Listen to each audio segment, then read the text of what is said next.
Great Minds on Learning is sponsored by the Learning Technologies Awards 2025. When they announced the gold winner, we were, it's us. Wow. It was really a very, very special moment. It meant so much to win this award. It was a really proud moment for all of us. The Learning Technologies Awards brings together the best in global learning technologies. It's a highly prestigious recognition of achievement and innovation. Quality is very, very important, and learning technologies have got such an amazing reputation for quality. They're really rigorous. They're not sort of just handed out. You really have to demonstrate that this course has made an impact. Winning can change lives, build careers, and turbo boost learning in your organisation. Winning the award has brought a lot of recognition to our team, and it's really validated a lot of things that we're doing for the group. It is such lovely validation. Basically, this confirmation that we're on the right track, that it makes impact, and that we're able to expand. Apply today at learningtechnologiesawards.co.uk. Great Minds on Learning is supported by Talent Desk, one centralised place to onboard, manage and pay all your freelancers and vendors seamlessly and compliantly. Oh no. No. With Talent Desk, you get seamless freelancer management, so you have time to make yourself that well-deserved cup of joe without losing your mind. Visit talentdesk.io/greatminds and get 1 month free. Plus, more time for coffee. Hello, I'm Kate Fitzgerald from the Learning Hack team, welcoming you to Great Minds on Learning. In this acclaimed series, Professor Donald Clark joins John Helmer to explore 2,500 years of learning theory, from the Greeks to the geeks. Education is often thought of as neutral, a tool simply for imparting knowledge and skills. But from the 20th century onwards, a group of influential theorists argued otherwise. Education, they said, is deeply ideological, bound up with power structures and cultural struggles. In this episode, Donald and John delve into the provocative ideas of Freire, Bloom, Giroux, Butler, Paglia and Haidt, whose insights and sometimes heated disagreements shaped today's turbulent educational culture wars.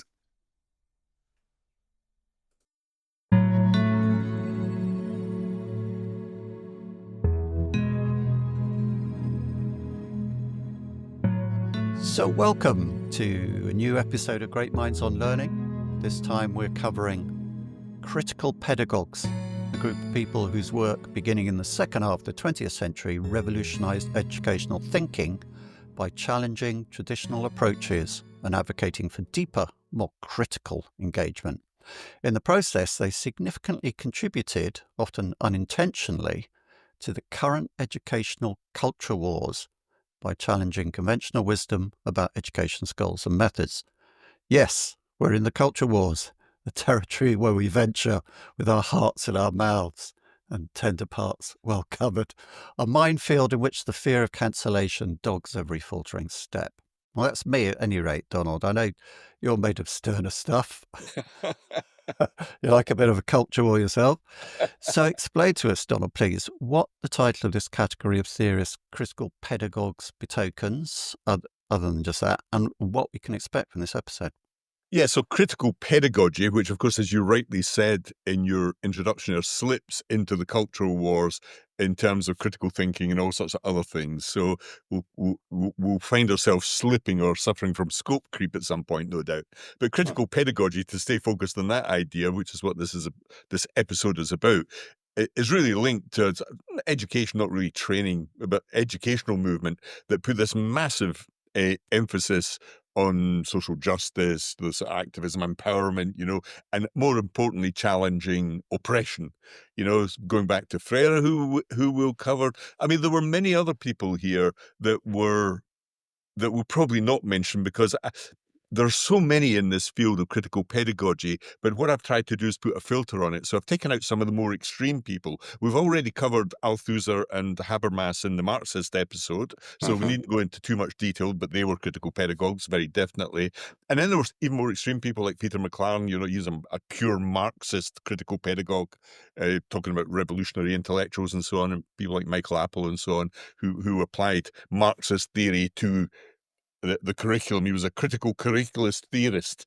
That's how Critical esoterical this stuff. curriculist theorist. That's a mouthful. Yeah, it is, yeah.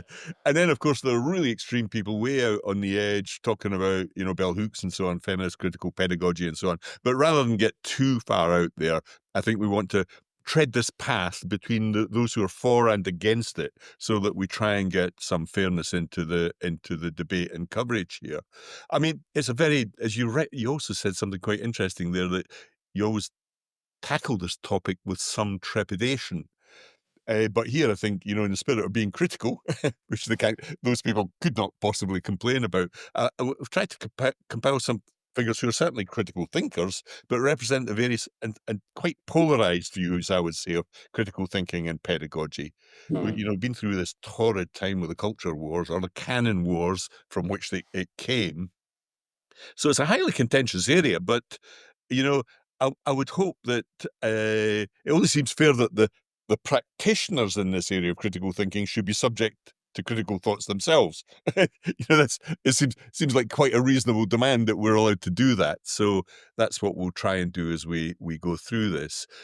And of course, on pure critical pedagogy, coming back to that notion of oppression, for example, or the notion that we may have an overly patriarchal or white-dominated school system, and that we've got to do something a slightly different here. We have that towering figure here, Paulo Freire, who really, in the book Pedagogy of the Oppressed, is in the canon almost in educational theory anyway, but it has a very specific Marxist focus around liberation and not oppression and dialogical learning. Some really interesting stuff there that are still relevant today. So perhaps we'll start with him and then move through other people as we go. Okay, let's kick off then with a figure that we've covered before on Great Minds on Learning, but I'll introduce him again just because of people who just aren't keeping up with the syllabus.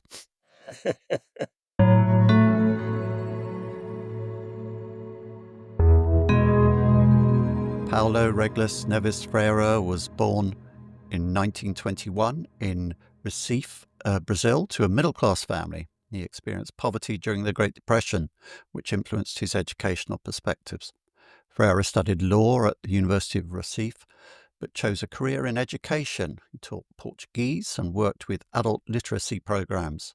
His seminal work, Pedagogy of the Oppressed, important word there, in 1968, laid the foundation for critical pedagogy. Notably, Freire's methods were so effective that he taught 300 sugarcane workers to read and write in just 45 days. Or so the story goes. But Donald, what dark disturbances did his thought awaken in the belly of the beast?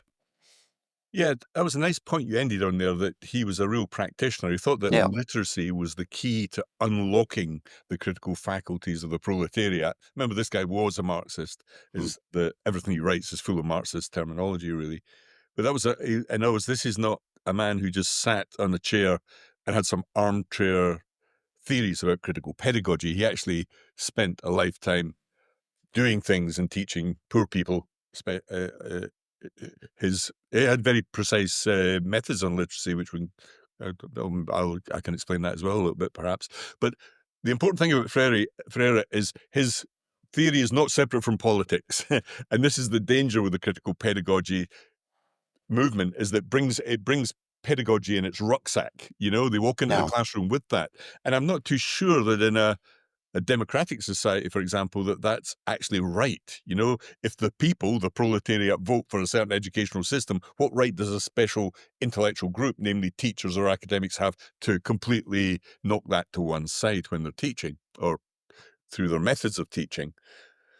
But to be fair, Freire thought there is no just level playing field here. There's no neutral position on teaching and learning. Everything is laden with social context. Social context is really important here, you know, and that's what Marx said. And so this whole movement comes directly from Marx. But he thought that there was a way out this for the obvious inequalities, especially in the South American and African context, which he knew and worked. And that is, you get this emancipation of people if you teach them to read and write through literacy. And he had a very specific method there called the culture circles, and it was actually a teaching method about pedagogy, a concrete pedagogy. You very often find that critical pedagogies are not very precise on precise teaching methods, but here he had the notion that the vocabulary you use needs to be carefully chosen and therefore taught. So he started, it was more like going from the general to the particular. You start with these themes, okay, and that the themes, the vocabulary of themes is to do with the context in which the learner lives. That may be in a farm or in the middle of the jungle in South America, and it's important that those words are important to you, and we start with those words. You then come down from that thematic universe in another level, and that's the vocabulary universe, very precise phrases and sentences and so on.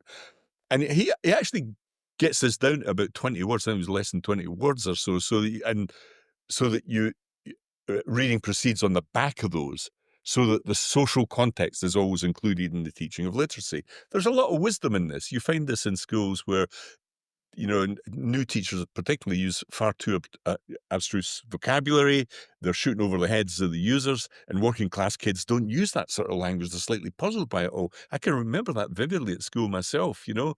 It seemed very odd, like another world I was entering in the classroom, unrelated to me. You know, I can remember vividly, we got an English teacher who gave us The Good Companions by J.B. Priestley about a travelling theatre group in England. I'd never been to the theatre. I'd never been to England. I had no idea what this was about. So you have to be careful with cultural context, I think, in teaching. And then, of course, he had this critique of banking knowledge. And he was, to be fair, he wasn't unique in this. It wasn't new to him, certainly not original, but the idea that basically, you know, you've got these kids in front of you and you got to teach them, open their mouths, and you got set curriculum, you just pour the knowledge and skills in, that job done. Critical pedagogy is the very opposite of that. The student is encouraged to critique not only what they're being learned, but how they're being learned as well. There's a lot of critical reflection in all of this. So he was massively influential in critical pedagogy, almost the father of it, I would say. And his influence on schools and schooling, for good or bad, whatever your view on this, has been immense, and is still alive and kicking today. All those people who, you can see it in the dialogue around the current cultural wars. It came through the canon wars in the 60s, 70s, 80s, but it certainly came through it's certainly alive and kicking in the cultural wars, which are ever present in our consciousness, even now. Yeah. How significant do you think it is that he came from South America rather than North America? I mean, most of the people we'll be covering are Americans or related to that kind of Northern European culture. Yeah, I think it is. I think it's extremely significant, and I'll tell you why. As we've been covering all these great sort of learning theories, as you rightly say, most of them are from either Europe or America. But we did, to be fair, we have covered two people from South America, Martin and I can't remember the name of the woman from Ecuador now, but there were two which we covered in some detail there. And they have a particular problem. One, they're nestling underneath the American model and sort of oppressed. They felt they were oppressed by it. And two, it was largely rural economies where there were a lot of very poor people working in very small holding farms. So in the West, we often think of poverty as being an African problem, or at one point the Far East, although that's changing. But actually what was significant here was that South America had these problems. And the great revolutionary movements in the 60s and 70s, of course, on America's doorstep came from South America. And to some extent in Venezuela and other places, that's still around. So I think it was significant.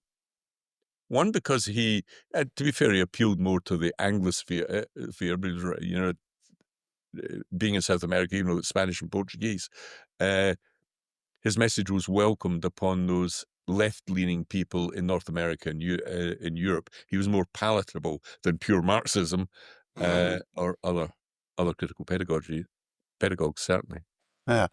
Would it be to kind of, would it be naive to kind of make a link here between, okay, in the developing world, the function of education it's far more critical. You've got to get these people educated if they're going to participate in a modern economy.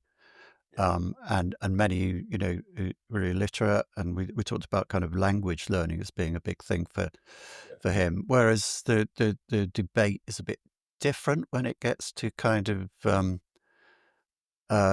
established, developed economies like the United States and in Europe, where you education takes on more of a kind of function of power, protecting power, and relative influence and movements within a largely literate population, as it were.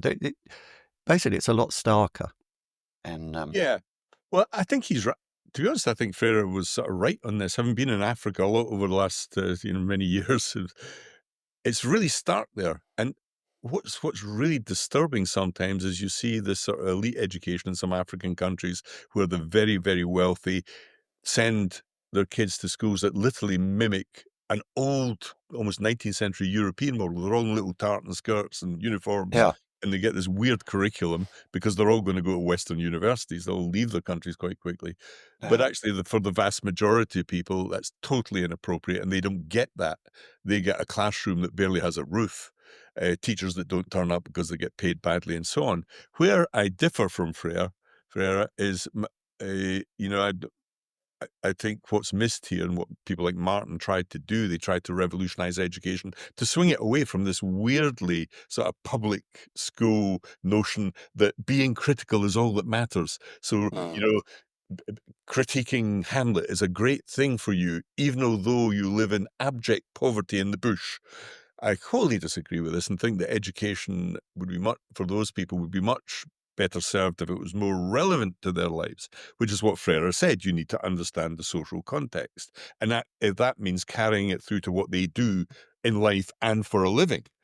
So I think there's a much greater imperative for a better mix between academic and vocational learning, for example. But so often it's just literacy and academic learning, and which seems rather odd to me, even in our own country, where economies are failing badly or stagnating because we have, over here, millions of graduates who can critique Hamlet, but nobody can do anything about climate change. They can hold the placard, but they can't actually do anything about it. So we have massive underemployment in the graduate class because the actual needs of society, problems to be solved, can't be solved by pure critique alone. And that's the big weakness of critical pedagogy. It swings people towards endless criticism and not much problem solving.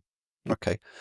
So we've set a context there anyway. We've started with kind of developing world and a kind of not so much a philosophy, but a type of thought that comes out of that. And now we're going to move to the Northern Hemisphere.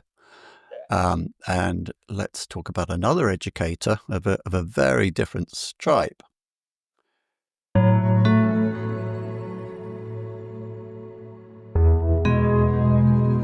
Allan Bloom, 1930 to 1992. Allan David Bloom, remember that. There are two other possible Blooms that this could be confused with. Allan David Bloom was born in September the 14th, 1930, in Indianapolis, Indiana, to Jewish social worker parents Allan and Malvina Bloom, and he's part of that diaspora that we've come across so many times in Great Minds on Learning.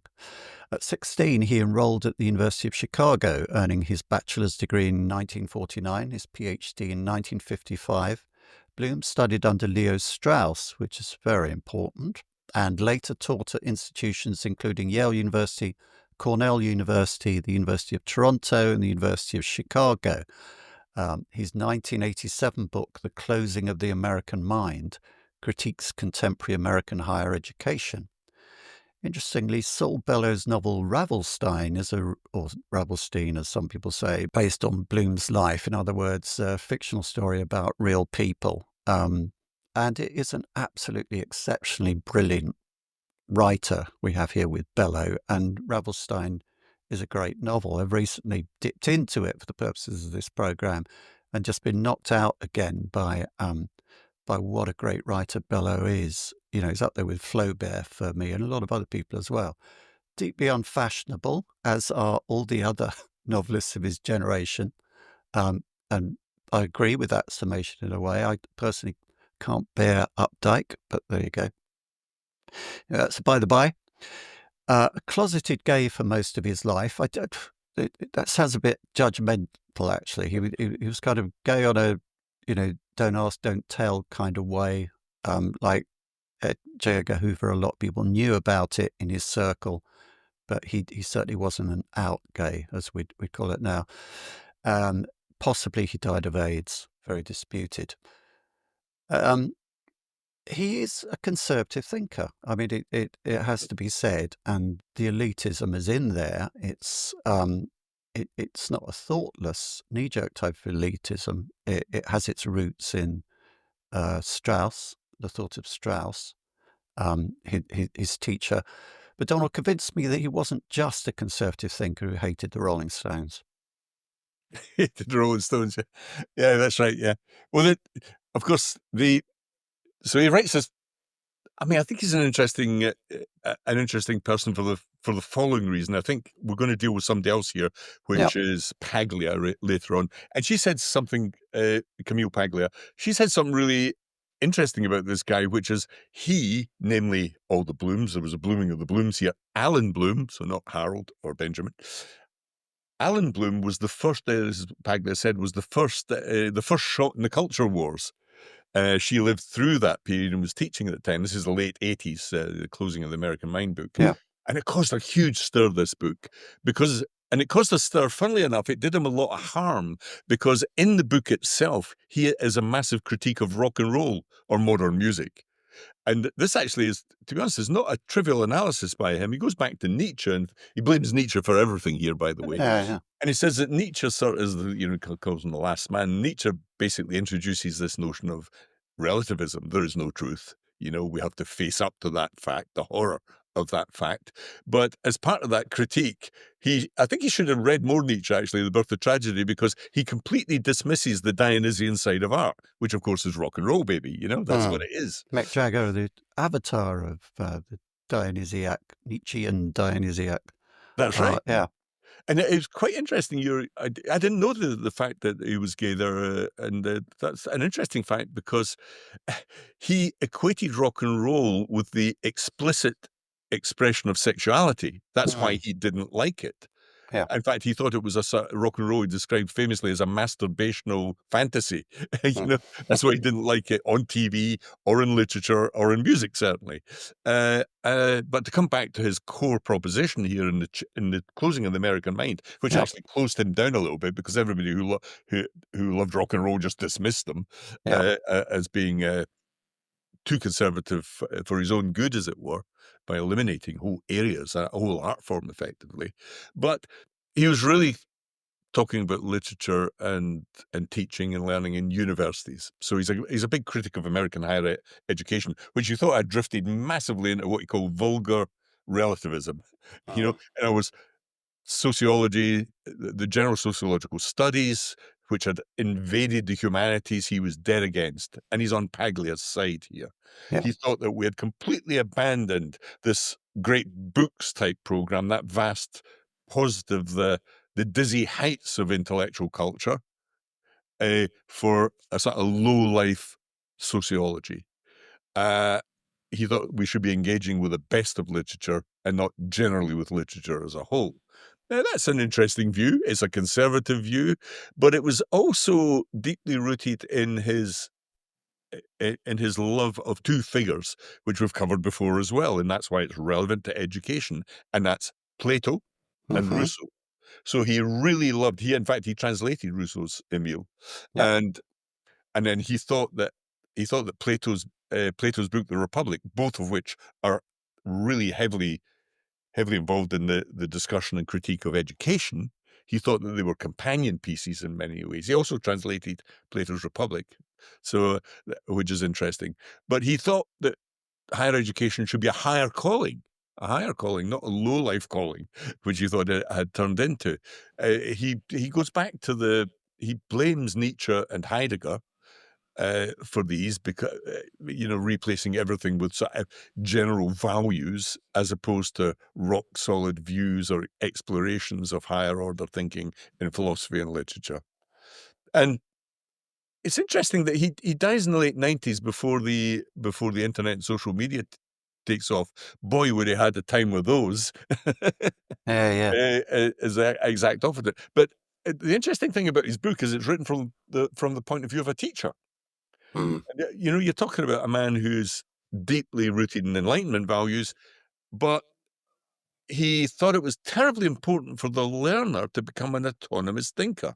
And that's why critical thinking was at the core of his universe. You have to discover yourself. You have to discover what's in the minds of these other great writers of the past, whether it's philosophy or literature, and not be obsessed by faddish, fashionable stuff, which is all relativism and deals only with the passions and emotions and my lived experience and so on. He thought that was the very opposite of what we should be doing here. He actually blames Locke and Mill a little bit here, also the English writers, the empiricists, because they led a little bit towards that sort of calculus of emotions in life, ruling that the path towards relativism, you might say there.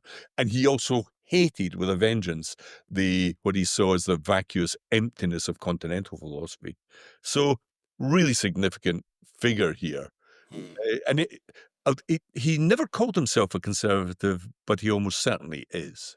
He was an extremely popular teacher. I mean, his lectures were incredibly well attended, and the brightest students tended to gravitate towards him. But he didn't suffer, B- students gladly. He could be quite kind of dismissive.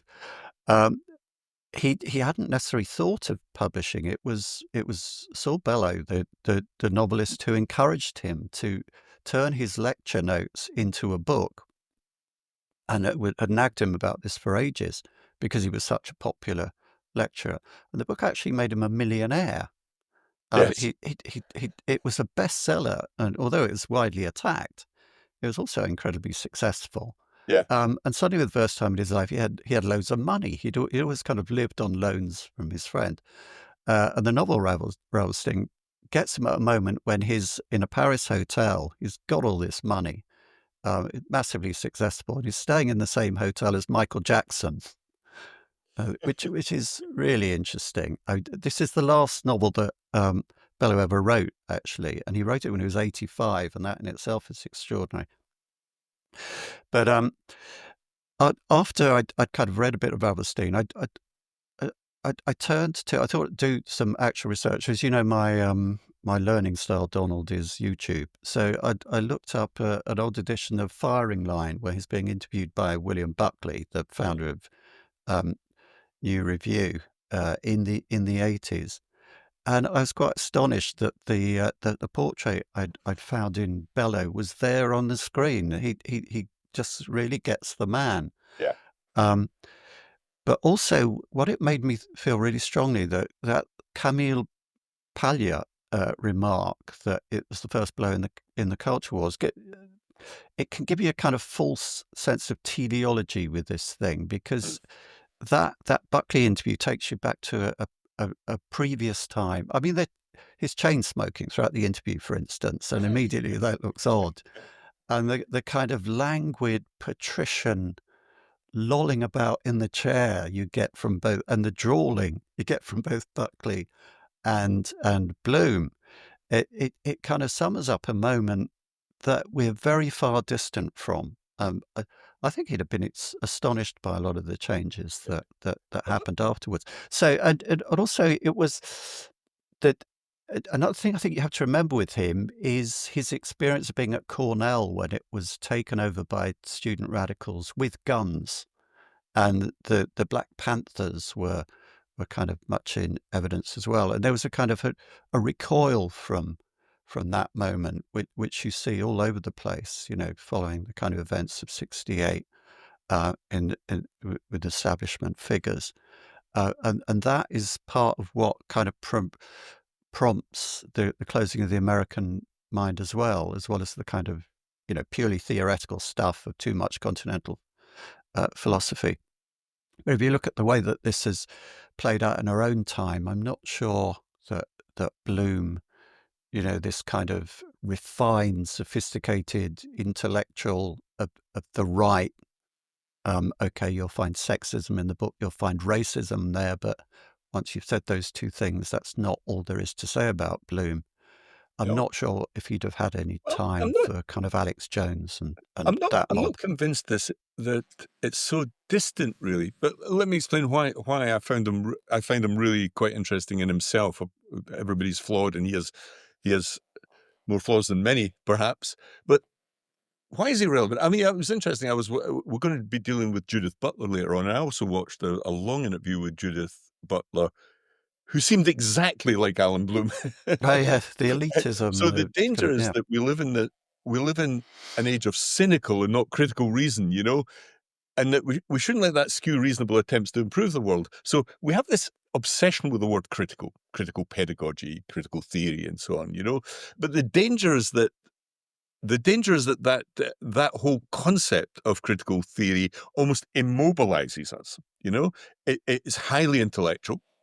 And the people I see now are exactly the same as Bloom, who often push the critical thinking of critical pedagogy. So that critical thinking can often just be cynical reasoning, finding reasons not to do something or to chop something down and not to listen to the other side. It can easily turn into the opposite of what it purports to be. Not critical thinking at all, but a closing down behind your own ideology.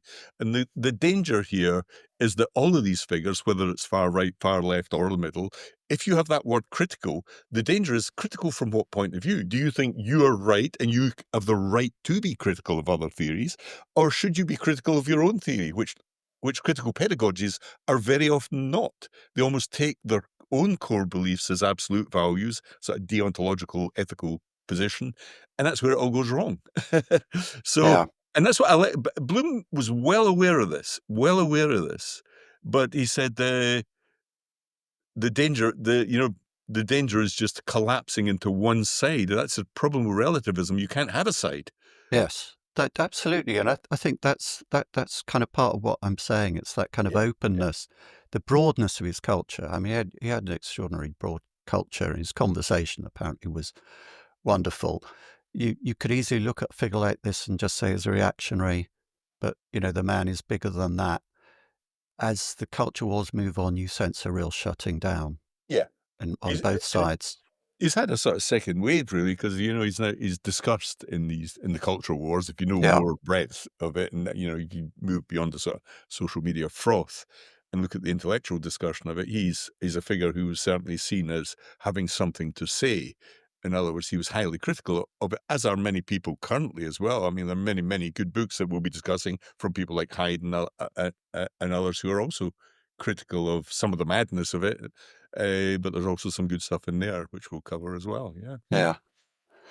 I think we have to move on, because I think we could do a whole program on Bloom. But I just want to say one more thing. Is, having said that he's broad and an interesting figure, I have to say, when it comes to Mick Jagger, I don't necessarily agree with him. I think if you want to know what it felt like to be alive in 1969 and to be a thoughtful person, just listen to the opening bars of "Give Me Shelter." And I think, it's not so much Mick Jagger as Keith Richards, actually, but who really constructed that song. That gives you the feeling of that recoil, that fear of 68, if you like. And enormously eloquent, and I would disagree with him about that. Totally agree. For me, it's Midnight Rambler, which is, I think, an opera in a pop song.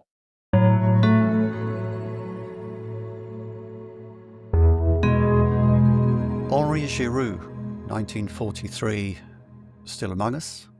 Henri Armand Giroux, or Henry Armand Giroux, was born in September 19th, 1943 in Providence, Rhode Island, USA. The reason I'm tripping up over these dates is that I did, I will admit, use ChatGPT to help me out, and I'm sure you'd approve of that. And it insists on putting the month and day, and I only want the year, really. There you go. Another thing that it chipped up on is it thought, it steered me towards Benjamin Bloom, which of course is completely wrong. And I was already confused between Allan and Harold Bloom. There you go. Anyway, Giroux was born in September 19th, 1943 in Providence, Rhode Island, USA. He grew up in a working class family and attended Providence College, earning a bachelor's degree in history. Giroux completed his master's degree at Appalachian State College and obtained his doctorate in education from Carnegie Mellon University.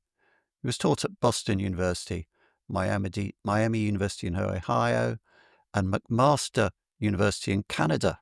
Elbows up. A leading figure in critical pedagogy, Giroux has been instrumental in developing the concept of public pedagogy.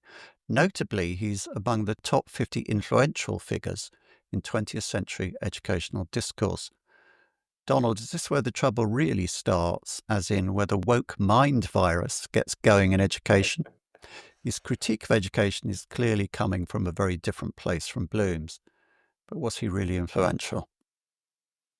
Yes, so we've covered Allan Bloom, who we've rightly put in a sort of, I think, a false box, which is extreme conservatism, but and we're following that up with Giroux, who really, a lot of people attribute the very phrase critical pedagogy to him and him alone. But of course, he doesn't come from nowhere. All his theory is based on Marxists, the Frankfurt School, particularly with Habermas, who we dealt with, of course, in relation to education in the episode, our podcast on the Marxists. So he has a backstory here, but certainly critical pedagogy is his thing, is what he's known for, and it's what he wrote about.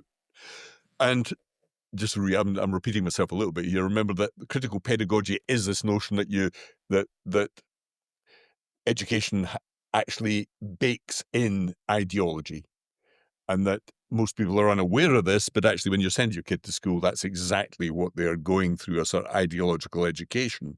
And of course, he is, as a Marxist, or certainly someone who's heavily influenced by Marxism, wants to shake that out of kids, to give them true autonomy.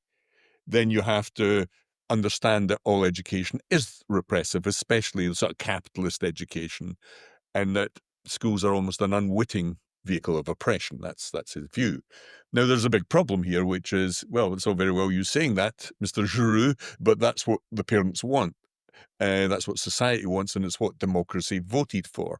So there's something very odd, an old Marxist trope here, which is, no, but we intellectuals know more about this than you, the proletariat, and we'll come in to tell you exactly how to school your children. So that's what, it's why people are sometimes repulsed by this approach to education. He also, of course, saw universities as being under the yoke of that ideological capitalism as well. So he comes along. What's his alternative? He did have some interesting ideas around this. He has this notion of critical, sometimes called radical pedagogy. He went a step further in many ways. And one of the things that he definitely was interested in is the notion of what he called border pedagogy. So he had some theory around this, and that pedagogy needs to go further into things that punch through borders or explore what lies on the other side of the border, cross borders, as it were, or all these boundaries that exist in education. That's what he thought a good education should be about. And in many ways, he's not that far from Bloom here. Bloom thought you should do that through the wealth of border busting by the great books and writers of the past. But of course, there is a problem with that. It almost excludes all women and all minorities. But there we are. That's also part of the war here, of course, an important part. But he went down to the epistemic level. He thinks that the nature of knowledge itself, the way we discuss this stuff and so on, the vocabulary, has all to do with power within schools and universities and the workplace. And he was dead against Eurocentricity, really. So we live in an age where being European it seems to be the greatest thing on earth. I'm not wholly convinced by this. It seems oddly at odds with the general cultural view of critical theorists. But in his book on, he looks at postmodern theories, which he loved, feminism, cultural politics in the 90s. And he takes he's deeply rooted in another figure here, which is Lyotard, who we covered in the Continental podcast as well, because Lyotard was the man who invented the word postmodern, and his famous book, Postmodern Condition, in the 70s. And Lyotard was also deeply suspicious of the language of oppression and power. So he has deep roots here. The problem here, I think, is that in the cold light of day, we give a critique of Allan Bloom, but the critique here would be that he's stuck in this Marxist box, far too influenced by Marx, around the notions of anti-capitalism and oppression and so on. And there are other people around here. I mean, really his mantle was taken up by this people like, feminists like Ellsworth, but also people like Ford and other Marxists essentially have taken up the baton on this front. But I think really my view is that he is a good example of someone who's trapped in the esoteric, what I call the esoteric concerns of the academic class. In other words, it's not grounded in real practice and real people, real democracies, real societies. He lives in an abstract level of theory, which is de-anchored from the real world. And that's the problem with critical pedagogy and critical theory in general. It's all very well being able to criticize everything, but at the end of the day, it doesn't help you solve problems or get things done, or even solve the problems which they see as problems. And so he certainly puts critical pedagogy on the map. There's no doubt about that. Whether it has resulted, I think it's resulted in a rather scrappy, half-baked attempt to talk about capitalism and oppression in universities and schools, which is often ill-informed and shallow. And that's the danger here, that critical pedagogy becomes this, it's my lived experience and I'm going to insist that you're going to hear about it. Whereas a lot of people would regard autonomy in education, creating an autonomous mind, as not the very opposite of that, not your personal views, but an interest in being a true critical thinker and understanding what science is, as well as literature and art and the humanities. So, I would be as critical of Giroux as I am of Bloom. I think there are two extremes on a spectrum. Right. And here's another problem with this. So, I don't know so much about his work, so this might be a bit crude, is that it kind of points out that education is ideological. Yeah. And then just gives you another ideology to replace that ideology with. Yeah. And that leads us on to a world where, again, maybe you shouldn't always look, at the past through the lens of the present too much, but leads on to a place where we're all it's trench warfare on both sides. Correct, It's one ideology against another, and it's either the woke mind virus or it's the kind of terrible capitalist ideology on the other side, and there's kind of no in between, and you don't have that kind of room for discourse, which is so much an important part of education. Yeah. Well, that got the conversation going. Yes. Hey, there's more to come. We're now moving on to Butler, which is even more contentious. Okay, let's move along there.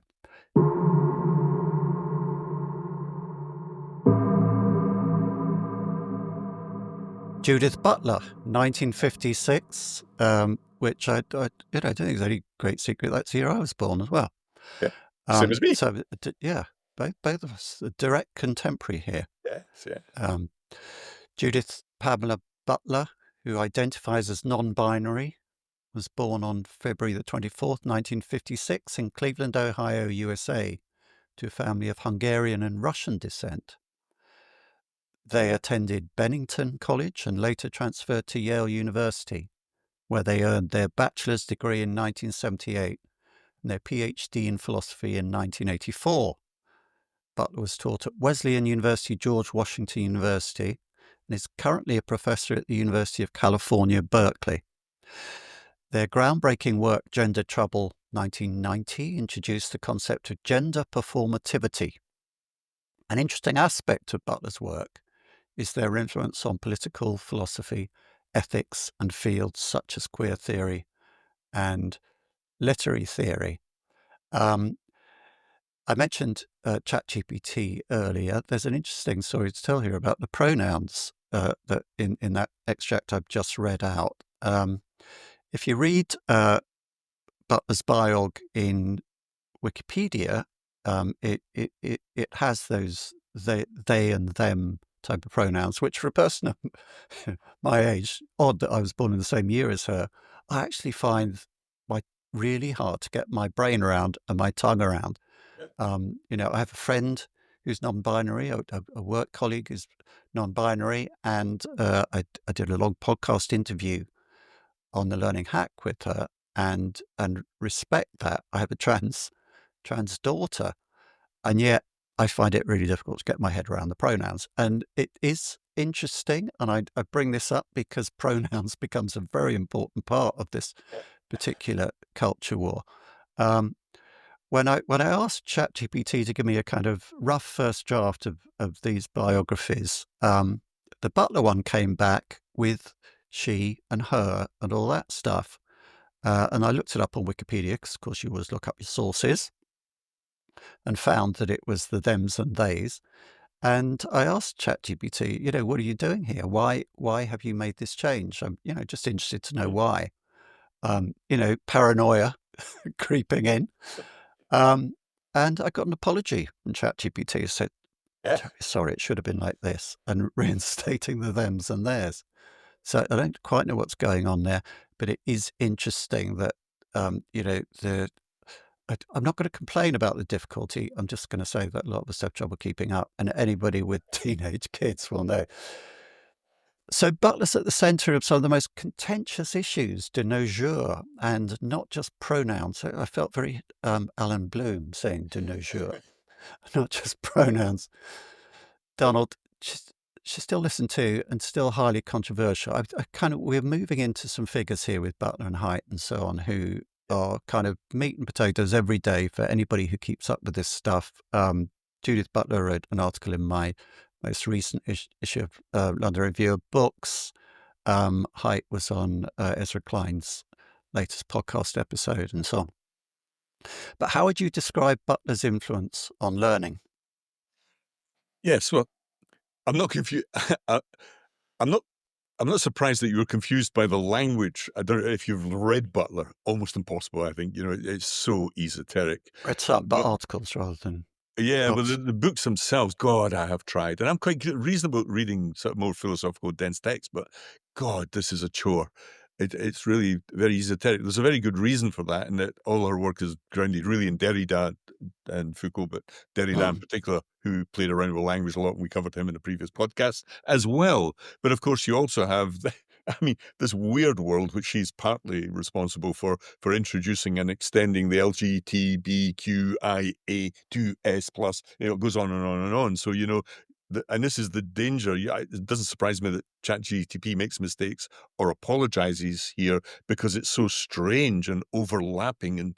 And of course, the great book on this, I think, is Kathleen Stock's book on Material Girls, where she's a philosopher, linguistic philosopher, knows a lot about language.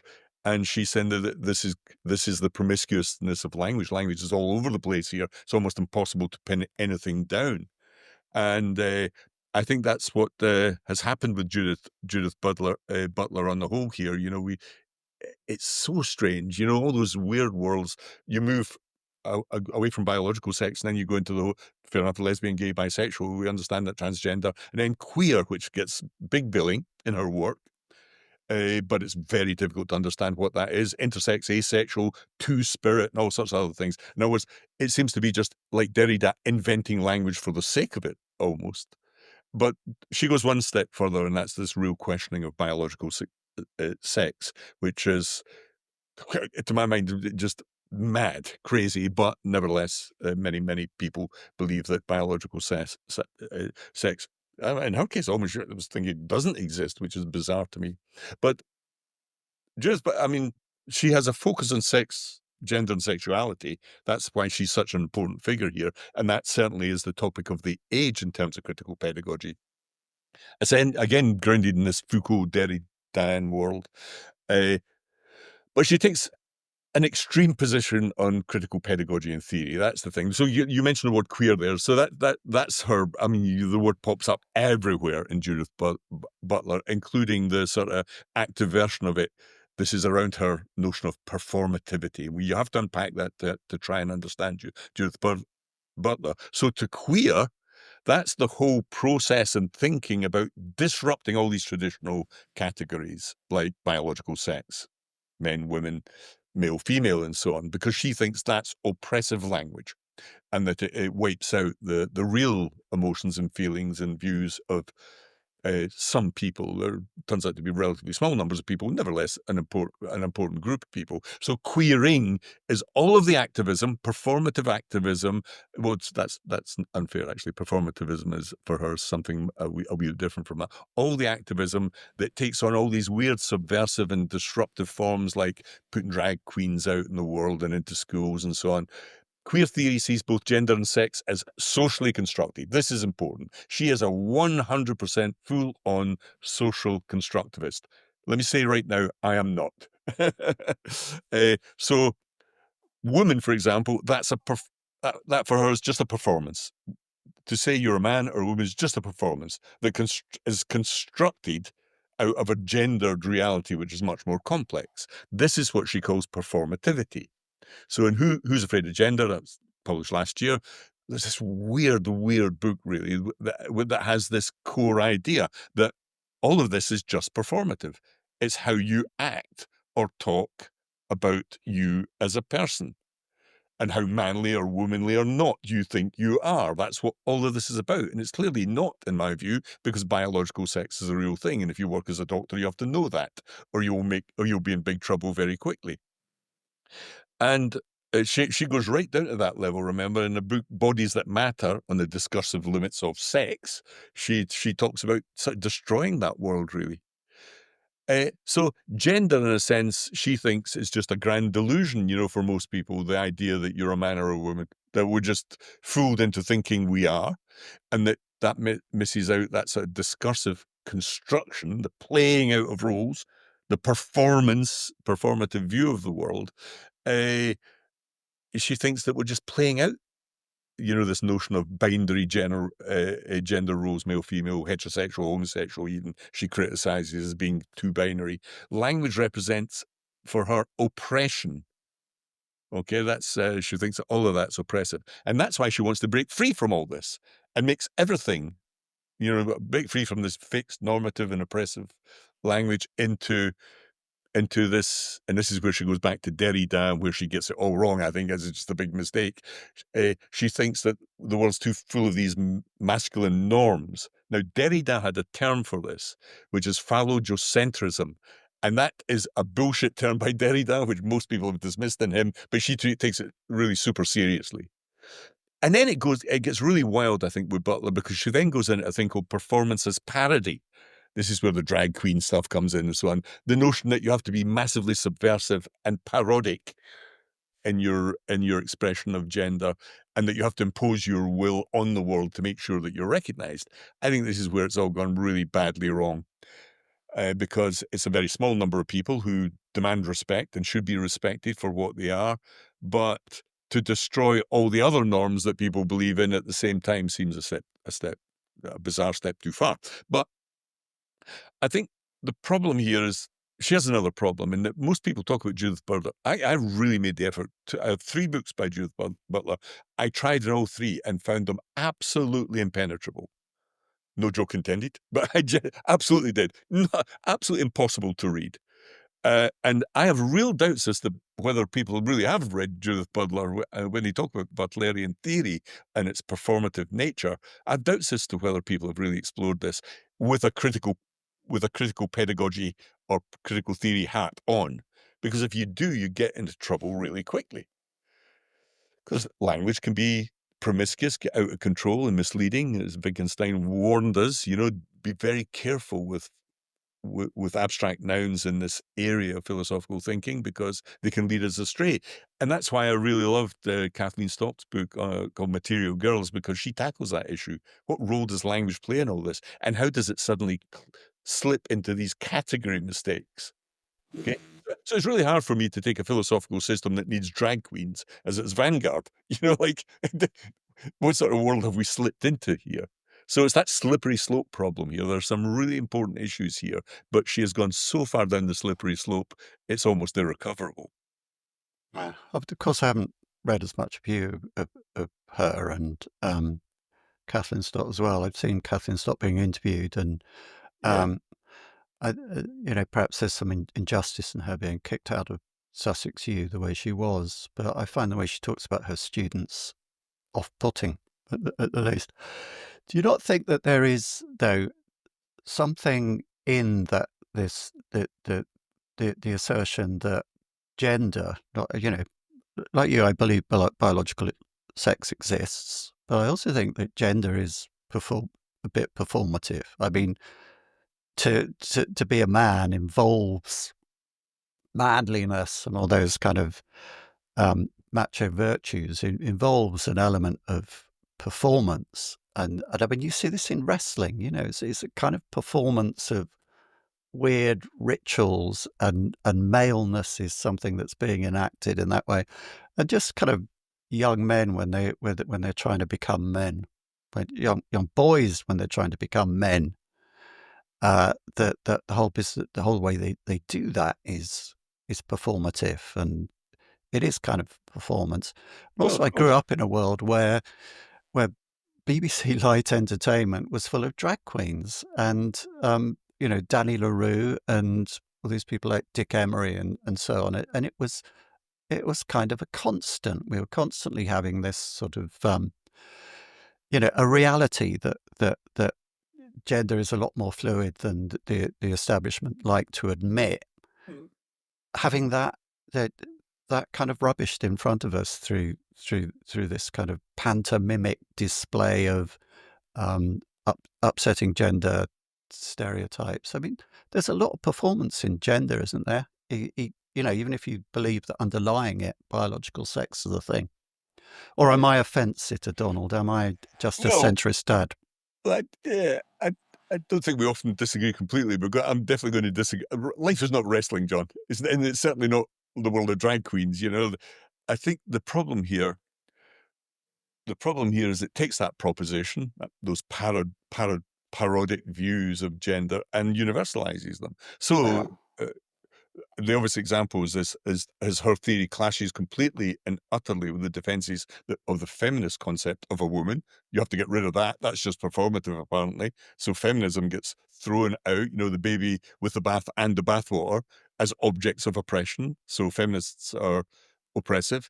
And also the lesbian community, of course, which is why there's a huge ruction between Butlerian theories and the trans community and the lesbian community, where female and lesbian are core concepts, but have to be dumped for this argument from wrestling and drag queens, which seems very, very odd. So I think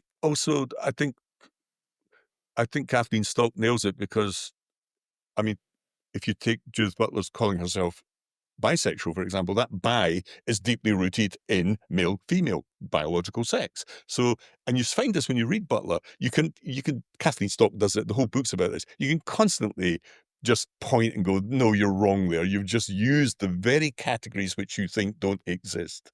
And therefore it's full of these non sequiturs. And I think that's the great danger here. You make a non sequitur and then you come back from the conclusion of the non sequitur to criticize the premise. So queerness trumps all other categorized groups for Butler and becomes a theory for almost everything. But I mean, that's why Camille Paglia, for example, who we're going to discuss, is so interesting. She takes the opposite view of this. She has all the Butlerian theory without the bullshit, I think, and is certainly not impenetrable. Is a very, very good writer, in fact. But let's move on to. Sorry. Yeah, she goes back to the case for the defense of all this and believes in biological sex, and is a transgender person herself. So, well, she doesn't describe herself as that, but she is certainly does not conform to the normal male-female stereotypes by her own admission. So, I think Butler is an offshoot, a way over into a realm that has been massively harmful, I think, harmful to some of those communities themselves, because she's giving them tools, these massive clubs to beat people over the head with, and the counter reaction has been extreme. In America, it's been so extreme as to be brutal, but it's one side overplays its hand, the other side overplays its hand, which is why I prefer people like Camille Paglia, who perhaps go a wee bit more down the middle here.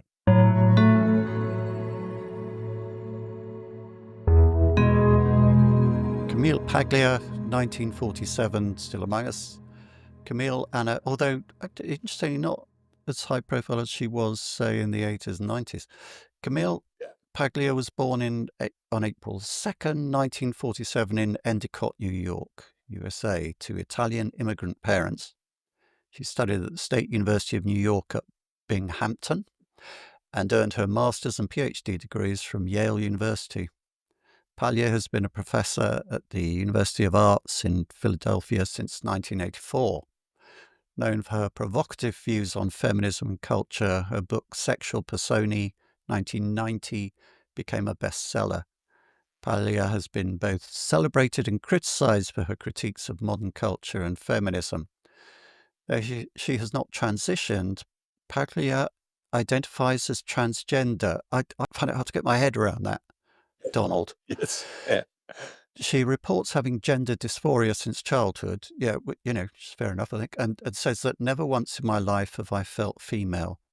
Nevertheless, she is on the other side of the gender debate from Butler, and in many people's books would qualify as a TERF.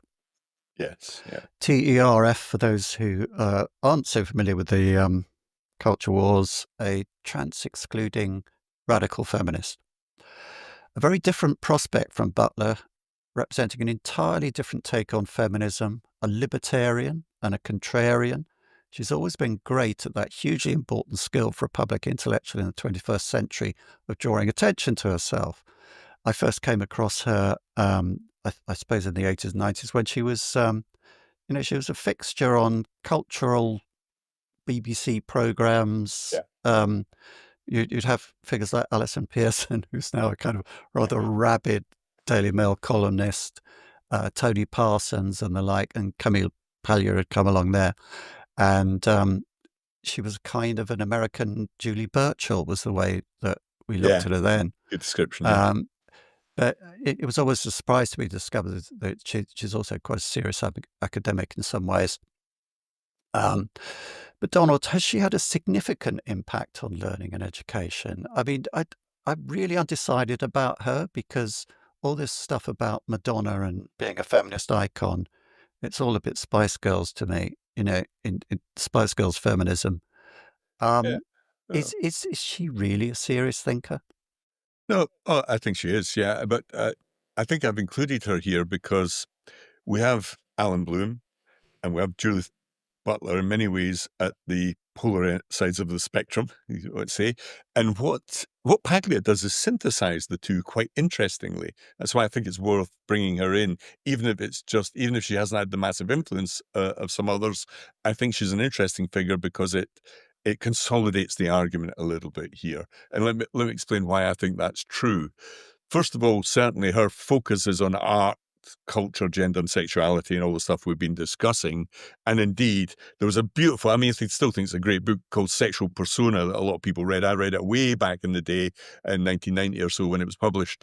And that was arguing really for the role of especially in art, and she goes back to the Greeks and earlier on all of this and gives a sweeping view of history of the importance of concepts of gender and sexuality in art and relates it back to education. But Paglia is interesting in terms not necessarily of causal influence, but she's a staunch advocate for this very American thing, and that's the value of traditional liberal arts education. And that way, she's very definitely on the side of Allan Bloom. Okay, so and not on the side of Judith Butler, who she absolutely despises, of course, and says so with some force. Now, she's very performative, you might say, on that issue. But she thinks that we've seen a massive decline in the humanities because of the influence of critical pedagogy and people like Judith Butler and many others, a whole group there. Okay, she thinks education has been overly politicized. That's her line, really, on this. And I think that's where she's right here. So as soon as you abandon that core mission, to teach students and engage with this, with history, the history of art, the history itself, biology, science, and that whole mixture, the great canon, as it were, that has been passed on. As soon as you disengage wholly and utterly for that and see your role as just criticizing it, she thinks all is lost. And I think she has a point here, In other words, what you get then is the attacks on free speech. No, you can discuss this, but you're not allowed to discuss that. And so there's that. She constantly goes on about what she calls this Puritan cultural streak in the other camp. Okay, so sex for her, this is where it gets complicated, as you rightly said here, has to be foundational and biological. She's unwavering on that fact. That's a biological fact. Okay, and for example, the thing that really pisses everybody off is the fact that she sees rape as a sexual and biological driven crime. In other words, it's something that results from the hormonal issues around the difference between men and women. This is not to say it's right. That is a non sequitur. She's just saying that it exists because of gender biological difference. And so that most people in jail for rape are, of course, men. That's no accident. It's not just because they were socially constructed to be men. It is a biological, it has some biological causes as well as cultural causes, which is why we work hard to repress it and get rid of it and do the right thing there. And this is why she's a bit wary of even feminism itself. Say, well, why are you taking all these risks, as it were? This is a very unpopular view. Of course, this is her view. Don't shoot the messenger here. But she thinks that women should be careful about being so ideological that they take unnecessary risks. So she's being a sort of realist here.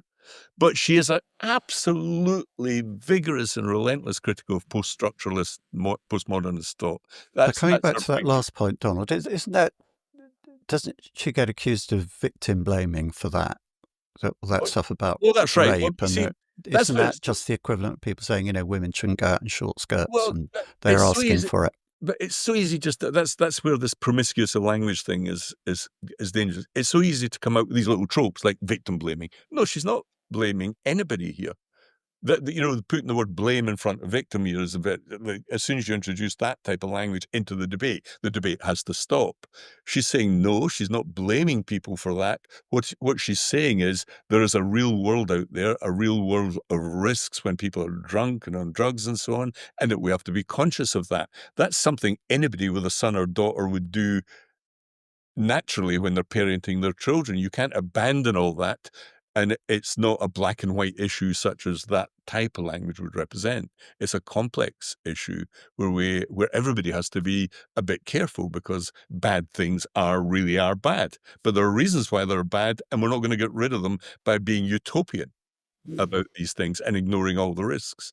Yeah, I think there is kind of an element of people, as there always is with culture wars, of people talking past each other because you can. And with that, it's a matter of emphasis, isn't it? I mean, you can. It is one thing to point out that these things come because of biology, and women have to be careful, and so on. From the other side of the argument, people will pick up on that, as I did, and say there's that victim blaming. But it's something that comes in this. If we go back to Bloom, the accusations of racism against Bloom. He says some things in the Closing the American Mind about black people, how he kind of blames them for the stereotype. They perpetuate the stereotype, and it seems in the way that he describes that, he kind of blames black people for the stereotype. But there is this thing in culture of people taking on those stereotypes, and they call us the Cockney Cowboys, because that's what kind of the people who are trying to bully you call you. So you take that on and say, yep, so we are. Well, I'm a Cockney and all the rest of it. And there's a similar thing with kind of black pride. Say it loud, I'm black and I'm proud. And in Bloom's mind, that was just kind of perpetuating the stereotype. So you get blamed for the thing which is actually kind of you're reacting against. And so victim blaming, I agree, is a bad kind of shorthand and sloppy thinking way of doing it. But it seems to be an element in all these cultural debates that goes kind of back and forwards. Yeah, the important word there is, I think, debate. the view of Camille Paglia, for example, is that if you don't surface this stuff, you'll never come to really any satisfactory conclusions. You'll continue with the war. Yeah. There'll always be this sort of, two trenches with people throwing rocks at each other. And I think that's But she's a why scrapper. She talks about. likes to throw rocks. Sorry? She is a scrapper. She likes to throw rocks. I mean, Well, yeah. she's a Well, no, but controversialist. but this is why I would strongly defend Kathleen Stock. That's what higher education is supposed to be about. Surely you should be able to discuss and debate both sides of an argument. What you cannot do is get the academic sacked for doing so, which is what happened in our local university. Kathleen Stock was hounded out of her job by both students and a silent faculty, interestingly, because they were so scared they conformed to one side of the rock throwing. And she's not a rock thrower. It's interesting. Kathleen Stock is like a remarkably analytic and calm, rational philosopher. There was no way that she was the rock thrower like Paglia that got sacked. So I think the appeal here is for everybody to calm down a little bit on both sides. I would agree completely with that. Yeah. Paglia is one of these, but she represents something which is the Bloomian idea, really, I think, still, that, because remember Paglia, there was this huge, farrago when they tried to get rid of her. She was the Kathleen Stock of her day. So the University of the Arts, there was a massive student petition to remove her from her post. She was amazed at this, just because, just if you come across somebody who disagrees with you, that doesn't mean to say they should lose their job, So she was the Kathleen Stock of her day in many ways. Now, I think she defended way back then. Of course, she kept her job, to be fair to the university. They recognized, and the defense was exactly the same as the defense of Kathleen Stock, which is the whole point of higher education is to have a place in society where things can be genuinely discussed and debated, even cultural issues like this. And Paglia thought that we had abandoned that in the humanities. She thought that it had become. It was really. I think she was particularly upset by the abandonment of feminism to gender studies as the degree of choice, as it were. She thought that it got all gone wrong there, but. Then it gets a bit very, very detailed discussion about higher education. Yeah. Nevertheless, I think she has something in this notion that there's a Puritan censorious streak in the Giroux critical pedagogy side. In other words, I can say what I want, but you can't. Yeah. And that's the asymmetry in this, which I think needs to be unpacked. So it's what Kathleen Stock did very good in her book, Material Girls. But I think we're coming out of that now, to be honest. I think both sides are exhausted by the rock throwing, and perhaps we're coming to more of a settlement where universities are maybe getting back a wee bit more to a less censorious world and to more open debate. Which isn't to say that higher education isn't in some kind of isn't in a process of crisis. I mean, Columbia University, for instance, being a case in point. I think what this is pointing up as well is that you and I will be familiar with the tenor of campus politics going back to the 70s, and it's always been like the Austro-Hungarian Empire, as AJP Taylor described it, desperate but not serious. It kind of didn't matter in a way that people were at each other's throats, and even campus riots and so on for a long time. Yeah. But this stuff now has spilled over into the wider arena in a way which is really quite horrifying. And I mean, you can see this what's going on at in some American universities with kind of ICE disappearing campus radicals. Yeah. Okay, so back in the day, a few of them were shot on campus, but campus politics suddenly have taken over, the world through the culture wars and the wars of government and so on, in a way which is really quite disturbing. Yeah, I agree. Quick handbrake turn, change of subject here. I think we need to make to kind of keep this on track. Is that technology gets the blame for a lot of this, and social media and so on. So it gets totally ridiculous. So I think that moves it before we kind of have a more general summing up discussion of what's going on. with all that, it's worth looking at Jonathan Haidt, I think. Yeah, Yep. definitely. Yeah.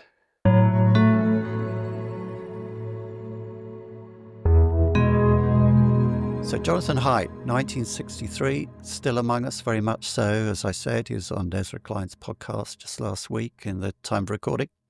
Jonathan David Haidt was born on October 19th, 1963 in New York City, USA, and grew up in Scarsdale, New York. He earned his bachelor's degree in philosophy from Yale University in 1985, his PhD in psychology from the University of Pennsylvania in 1992. Haidt has taught at the University of Virginia and is currently the Thomas Cooley Professor of Ethical Leadership at New York University's Stern School of Business, which sounds very stern.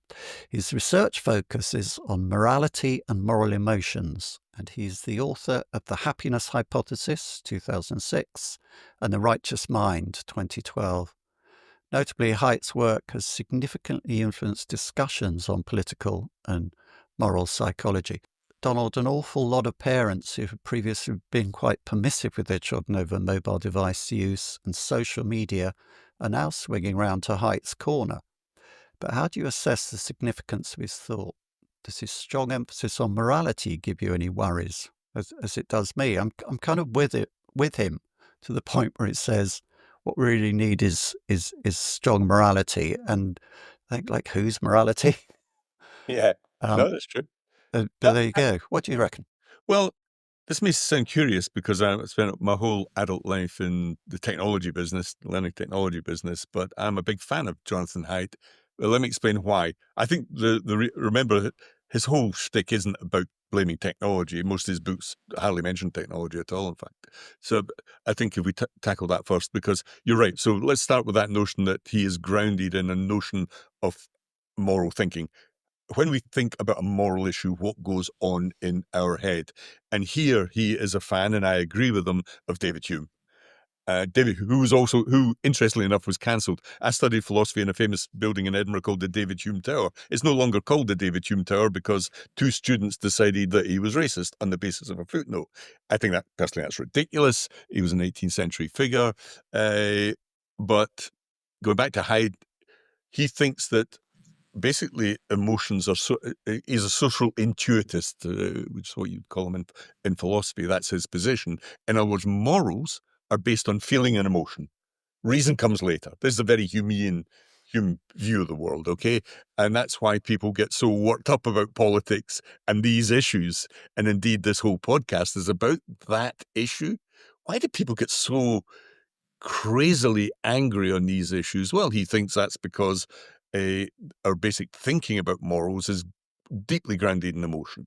Okay, so he writes this book called The Emotional Dog and the Rational Tail, which is all about it's almost like Kahneman's System 1 and System 2 thinking, the elephant and the rider idea. The elephant and the rider idea you hear all the time at conferences was actually Jonathan Haidt, comes from his book called The Happiness Hypothesis. Right. But if we go back to his moral foundations theory, okay, feelings and emotions drive decisions and thinking. We think we're being reasonable with our critical thinking. That other great phrase, which whenever I hear the phrase critical thinking, I'm going, oh yeah, they're probably a person who's not as critical as they think they are, because it's emotion rather than reason. Now, he develops this theory, which he thinks is deeply rooted in evolutionary and cultural legacies, both the evolutionary and the cultural evolution, okay?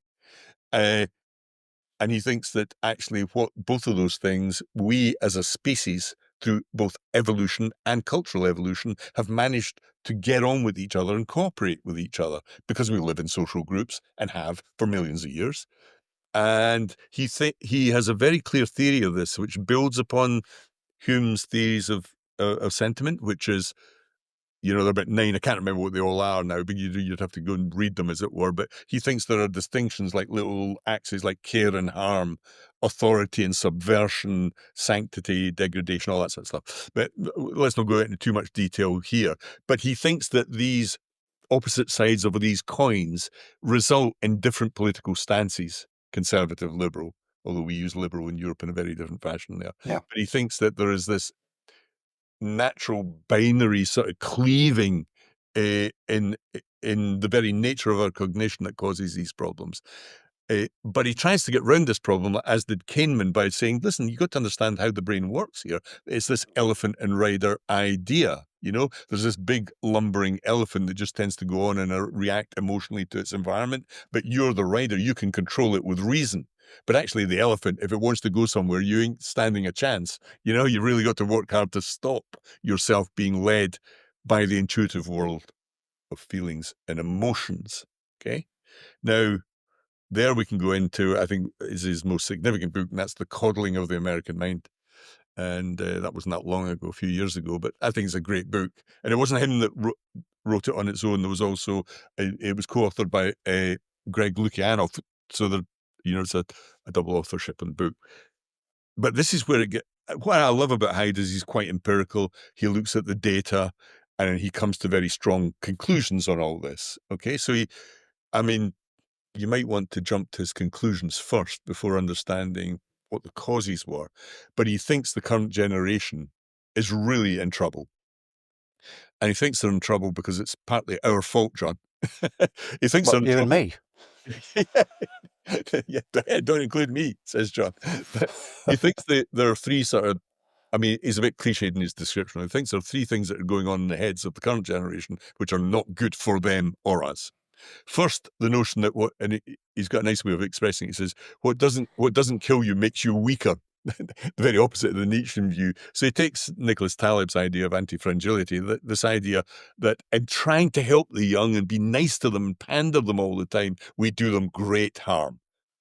They don't really understand risk. They get stuck in certain very fixed view of the point because in trying to help them, we've been overprotective and not given them enough autonomy in terms of thinking and behavior and work and so on. The second thing is that we've brought them up to always trust their feelings, as if, Haidt recognizes that feelings are behind all moral outlooks, but you don't trust them wholly because reason has to come in and not suppress your feelings, but certainly make you aware of the fact that they can be dangerous at times. So we get these cognitive distortions because of emotions. We swing one way or another, get angry all the time in debate, have very fixed positions and so on. He thinks this is a big problem. So that was the second big issue for him in terms of the way young people think. They always trust their feelings. So what doesn't kill you makes you weaker. Always trust your feelings. And then the third one is turning everything, because of that, into a battle between good and evil. And he thinks that's the great tragedy of the current generation, is they think it's a war between them and everybody else. In other words, they are defaulting into tribalism, a sort of them and us mentality. And he thinks that's what fuels all the identity politics stuff. So although he blames a lot of this on social media, that's a separate issue in terms of the causality. He really doesn't like the identity politics. And he doesn't like it for the same reason that I don't like it, is that in that it has replaced the politics of the common good. In other words, what's good for all of us, not just specific group or that person or that group. But what about all of us? That's what politics and democracy should be about. Now, we've talked a lot about higher education here. He has very strong views on that. You think about why higher education has got into the state it is, but he thinks a lot of it's to do with concept creep. We let these things take us over, and then we slip down that slope. This tendency to latch onto big abstract words like performativity, these wide-ranging abstract nouns, and regard them as dogmatic truths.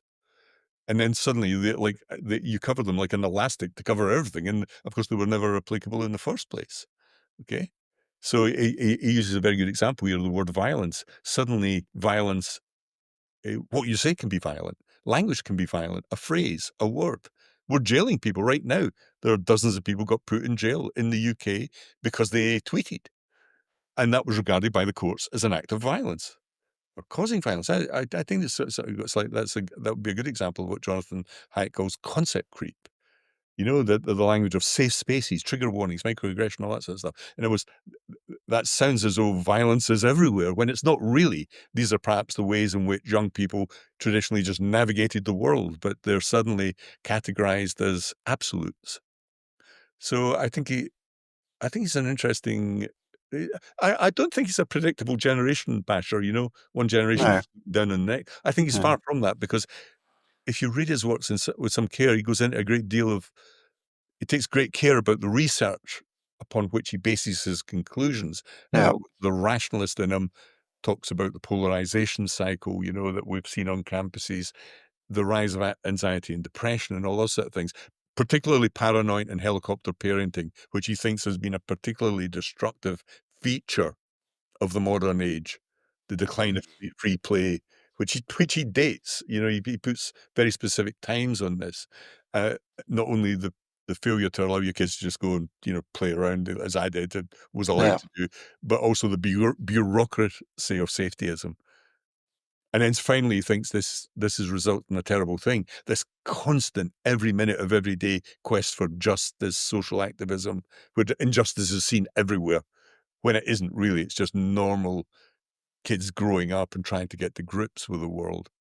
So I that's why I find him so useful. And he has a great book called The Righteous Mind, where he says something quite interesting, I think, which is the smartest people in the world, those who have gone through the whole graduate thing, they become very, very good at justifying their own beliefs. In other words, they get trained to be critical thinkers, but they storyize that, tell themselves that they are always right and can't see the other point of view.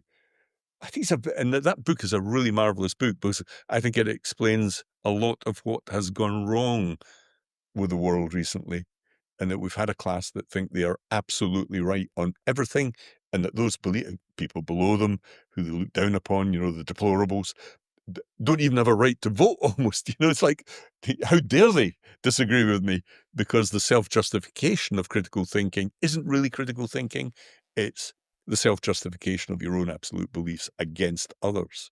Do you not worry that interesting perhaps figure. the roots of his, part of the reason why he's very an attractive figure, and especially I think to parents and people like us who've been through the whole parenting thing, and perhaps to boomers like us, is that there's, some of his sentiments about kids don't play out anymore. They don't, get freedom and danger like we had when we were younger. You hear that popularly voiced on social media again and again.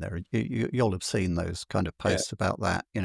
Why can't we go out and eat mud and bark our shins, and like kids used to. And it makes a lot of sense, a lot of what he says, and just things like sticks and stones. I mean, words aren't so important, although actually words can be acts of violence, and it depends who's wielding them. Obviously, in the mouths of people like Goebbels, thousands die because of those words. But are you not worried that perhaps he's popular because some of the things he says just kind of fall on the ears of parents and grandparents in the right way, that they just seem like kind of popular wisdom type of things, and maybe there's a... I think he's free from that because it's so empirically based. If you read the books, there's a lot of research goes into this. I mean, he's quite thorough on that front. In that ways, he's very like Judith Harris, who we've discussed before. She looked at peer groups, for example, and I really love her work as well. I think these figures are really serious academics who are grounded in empiricism, which I think, like I always say, well, where's the evidence? Where's the data for this? And he provides that. But I mean, he's warned us. I mean, he's really warning us. This word critique, critical thinking, critical pedagogy. He warns us that critiquing is, by and large, about winning arguments and not solving problems. This whole danger that we live in, this, as I say, cynical, not critical reasoning, is I find myself living in an age where I think that is true, unfortunately. Critical thinking can just often be cynical reasoning. Okay. His positive kind of, his answer to these problems is morality. What's the detail there? I mean, is he specific about that, or is it rather fuzzy? People need some kind of code thing.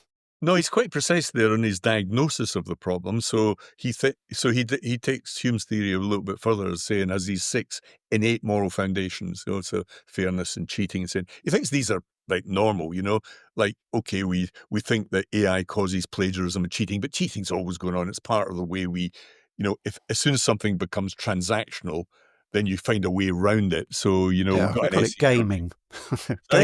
We call it gaming the system. Yeah, exactly. And he said we shouldn't be Which is- surprised by this because it's always been the case. It's rather the than way cheating, the world which works. is a bit more judgmental, I suppose. Yeah, but he thinks that we cleave the world into these good and bad type, good and evil scenarios when it's actually complex, nuanced, and so on and so forth.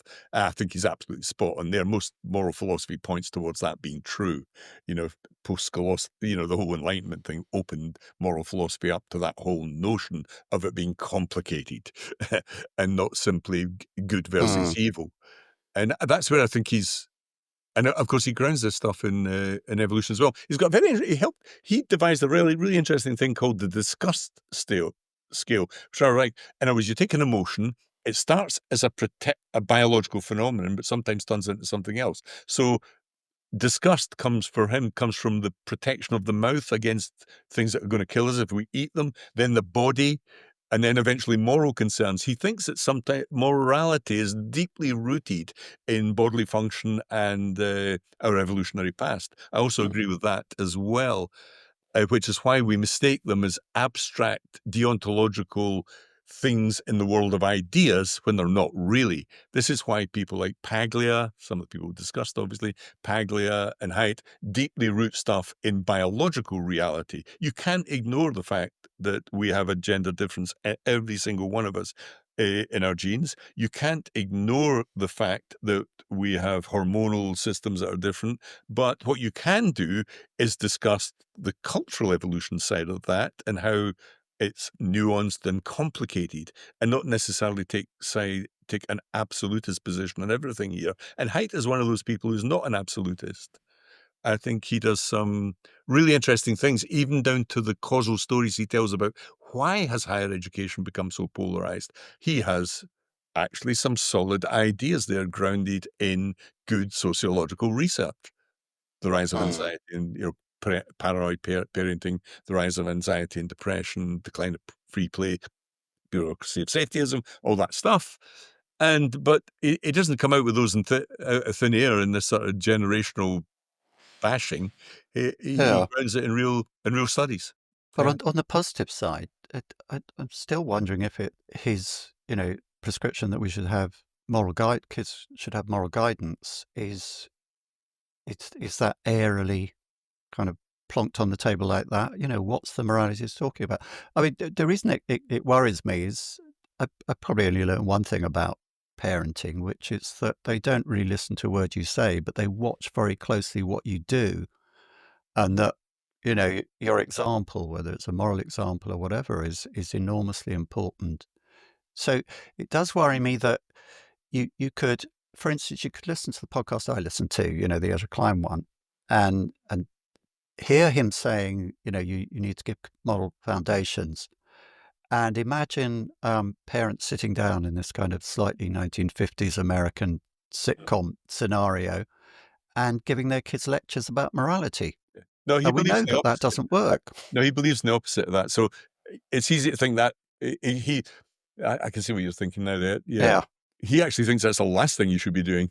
So this is why he's an advocate of free play. And just like me, I was one of those kids, you know, who literally came home from school, never saw my parents till it was dark. They didn't know where I was. At 16, I went off hitchhiking around Scotland. For 3 weeks, they had no idea where I was, but weren't particularly worried. Didn't they miss you? Didn't they kind of? Of course, yeah. That's absolutely. Seems to be less people around the supper table, or whatever. Yeah. But he's certainly against this moralizing. You know, for example, you know, we just had this recent thing on Netflix with the 4-hour drama on adolescence. He would be, he is horrible. I am horrified by the idea that you would sit people down in school, make them watch 4 hours of solid drama, followed up by some cringe-making discussion on one learning point, take a whole day over this. First of all, are you going to get kids to do that? There's drama written for adults, actually. I think the ridiculousness of that is the norm now. Even, you know, our Prime Minister, Keir Starmer, describes that he's got a war in the East, he's got economic crisis in the West, and he decides to have a summit on a Netflix box set. The sort of craziness, I think that illustrates the craziness of the moralizing you're pointing towards there. the minutiae footnote moralizing, the puritanism which Paglia pointed to. That's the norm in our age, which all these people, some of them certainly, are fighting against. But the critical pedagogies, pedagogues love. So Judith Butler and Giroux, they think this is absolutely right. Got to free kids from oppression. But very few parents, of course, very few voters agree with that, which is why they're out on an intellectual limb somewhat on this stuff. And okay, let's move towards summing up, because I think we probably said as much as we're going to say about Haidt, and I did get an answer to my question, and thank you very much for that.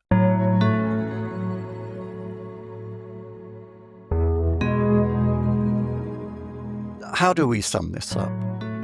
At one level, you can see the campus culture as something relatively trivial. As I said, a debate over, I always used to think it's a debate over manners and mores within the graduate class. Kept that thought to myself a long time. A lot of the time, but it comes more and more to the fore. Only there is a much wider context now to the whole thing once it gets into the political arena. Yeah. And I think there is a stark divide between competing narratives of why and how exactly that happened. And, to point that up, we could say Camille Paglia says that Allan Bloom threw the first punch in the culture wars. And then you have the kind of MAGA characterization of woke and a woke mind virus as being something that was manufactured in some kind of liberal laboratory and deliberately through conspiracy spread amongst the population. And there's just no kind of point of intersection between those two views. You can't have a discussion. It just seems that you're kind of in this position of trench wars where people just fire mortars at each other. What are the implications for learning and education? You said you saw signs of things getting better. It'd be interested to hear about that. But is there any conceivable resolution to conflict that now looks to be so completely locked in? Yes, but let's try and sum up a little bit there. I think throughout this discussion, we've seen that the roots of a lot of the theories, certainly Marx and Marxists, people like Habermas, Althusser, and so on. And then secondly, because Marx sweeps through continental philosophy, which we did a separate podcast on with Foucault, Derrida, Lyotard, Baudrillard, Lacan, all those people, that sweeps absolutely into some of these theories. So you have that graduate higher education intellectualizing roots, but you also have Haidt, who comes in and say, well, it's not all about that. There was also actually some really bad things that happened in the society with helicopter parenting, paranoid parenting, the lack of free play, and so on and so forth. It's interesting, you used an interesting word there, which is the intersection of. It shows you how much intersectionality has crept into the language, hasn't it? Now, very few people, if you say, well, who came up with the word intersectional? And that was, again, an academic view of the world from somebody called Crenshaw. Like Judith Butler. It's everywhere. It's everywhere. And of course, the intellectual language has crept into common culture to a ridiculous level. We have courses on fat studies at universities, and the equivalent of Judith Butler is what we call Linda Bacon, but I have some sympathy with some of that theorizing. I really like the post-colonial theorists like Fanon and Said and so on, because I think they tackle really big common good issues, global issues, and not the concerns of middle-class white kids so much, And that's where I actually am quite reasonable. Well, not reasonable, not up to me to be reasonable, but where I actually have some respect for critical race theory, the Derek Bell stuff, and McIntoshy's white privilege, and so there's something in that. We shouldn't be trying to chop it off at the knees every time we hear the phrase "if you're from the right," and we certainly shouldn't be using it as a club to beat people over the head if some people disagree with that. It should be an area of debate, which I think it is. But we've also got to be respectful of people like Will Wollstonecraft, Simone de Beauvoir, Germaine Greer, and all the people who contribute to feminist study, because they tend to get cancelled as well. But let's do one thing I think is really important, is bring it back to learning, which is what our podcast series is about, John. And there I think something interesting has happened. because the language, just as the word intersection came in, the language has been transformed and softened, but it's no less insidious in education. And I hear it all the time at every conference I go to. I'm going to a conference tomorrow, and I notice it's the headline statement, and that's the phrase critical thinking. So you get that word critical coming in again. Everybody's obsessed. It's one of the 21st century skills. And you hear it in every exposition around technology now. But what about critical thinking? And of course, it has this roots in this sort of stuff at all. But I think if we think we alone can critically think as human beings and have the critical faculty, we have to have the critical faculty to exercise these critical skills over this technology, especially, which is the area I work in. We need to be able to critique the boldness and simplicity of that claim. What are critical skills in the human head cognitively? They're not what people think. They're not, yes, I went to university, I have a degree in subject X, and therefore I am now a critical thinker, and you are not. Nothing points towards that being true. In fact, it may trap you in being a self-justifying, pious sort of person who believes that you are right all the time. Now, I think the problem with critical thinking is that Darwin showed that we're cognitively capped. We're actually not very good at critical thinking. We're not very good at following through reason. We're terrible at assessing risk. We have terrible working memories. We're emotionally driven. We sleep 8 hours a night. We can't network, all that sort of jazz. We're incredibly limited. That's why this AI stuff is so interesting. And then people come along and say, oh, but no, Donald, we must retain critical thinking. Well, not really. Not really. The problem comes in seeing critical thinking on its own in a policy or a course, something you teach separately. Then we can control this evil over there that is AI. This is far from the truth. Critical thinking is not. It's sometimes a domain-specific thing, John, like when you learn how to do good research. And you understand that a randomized trial is better than a non-randomized trial, or you might want to know a lot about statistics or how you deal with the data that you gather in a piece of research. I think you can teach that separately, but by and large, critical thinking is not a sort of separate thing that you can teach as a course. I think you're right there about it being domain specific, and in literature, the important thing is used to be practical criticism, which would be a whole area of what you studied at A level, where you would go in for line by line analysis of particular poems. What's this actually mean? What's it actually saying? And so on. Became deeply unfashionable after a while, but criticism definitely part of the kind of literature domain as well. But perhaps you're right that it's different in each domain. Well, you said something really fascinating there, John, which I've been thinking about a lot lately, which is, by and large, I did the same, you did the same. When many people send their kids off, you send them off to school age 5. They come back when they're 20, now sometimes older because they've got to do a master's degree. And all they've done is really apply critical thinking to texts. So, and that's true of me. That's been, it's like all I did, it would seem. Either reading, writing, or critiquing text. Now, limiting the idea of critical thinking to text alone is a very, very dangerous thing. It gives that sort of graduate class that sense of superiority. Yeah, I should say that if you're studying literature, it's pretty important you can't really criticize literature students for But just critiquing text because it's what they're there to do. But that's why I'm highly critical of a higher education system that has excluded practical training. This is a true story. I was on a podcast on Friday, and after the podcast, with one of the contributors to the podcast, they were arguing for a critical thinking course for plumbers. I can't think of anything more absurd. To be honest. But that's how far this has gone. Now, so it's fine to be a critical thinker. I did the degree in philosophy. That's what it was all about. But we cannot universalize that thing and say, well, let's teach courses in critical thinking when you have to deal with AI because that's all you need. I think that we're drowning in this sea of text and critical analysis at the expense of everything else when we have all these massive problems in the world, rising inequalities, wars, tariffs, God knows what, and nobody can do anything other than argue on social media about it. What about climate change? Well, can we actually build some stuff here rather than just going out in the street with a placard? Because that's what the graduate it's part of the class is problem, though, that the educationalists come from the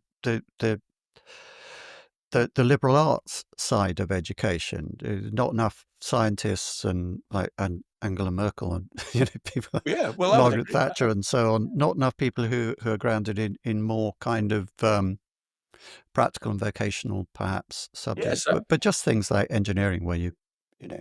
well, I sort of agree with that, and we're both from the liberal arts Yeah. as backgrounds. But I went to university to do pure science, then changed it into liberal arts. I had a different disposition when I started, but I'm fond of science, and I think we're in a real quandary at the moment because we're stuck with this overproduction of critical thinking around text. But those people think they can apply it to everything else in the world.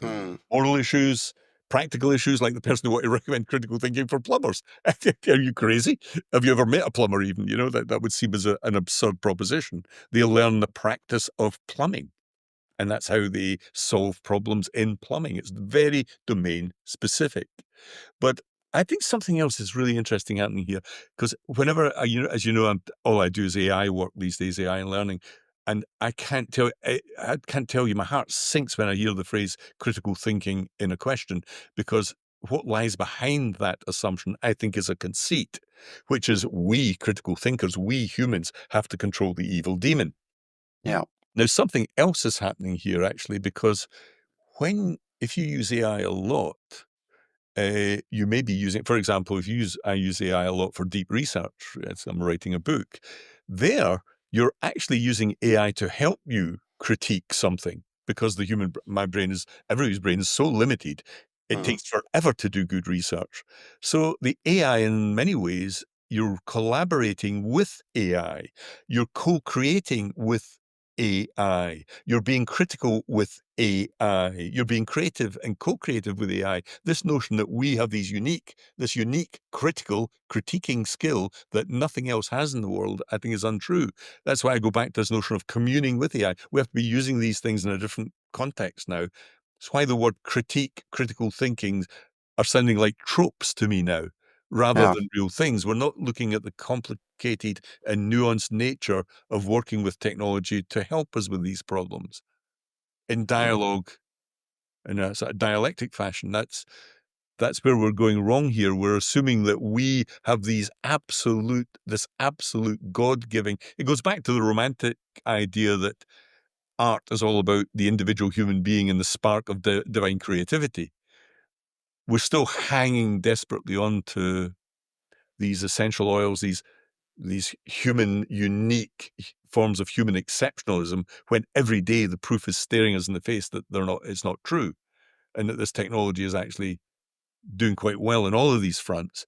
But rather than seeing it as a them and us, we should be seeing it more collectively. And that's why I think the future of art, literature, and all sorts of other things might very well be that collective, a more communal view of the world going forward.